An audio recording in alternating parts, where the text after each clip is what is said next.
All right, we're inside the garage, and as you can see, you have these rollers here, and then also here is the coil spring.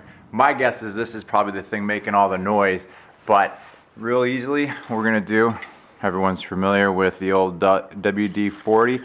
Well, this is a special one. It's called protective white lithium grease, and this is made for things just like this, metal on metal application. And it also doesn't, it's a rust inhibitor and is good from 0 to 300 degrees. So this is what you'd want to use outside. So you can see now that coil spring is stretched. So we're gonna focus on that. We're gonna focus on those rollers in the last scene. And also there's these pulleys in the corner. Anything that's metal is gonna get hit with the WD-40. And you just go above and let it drip down.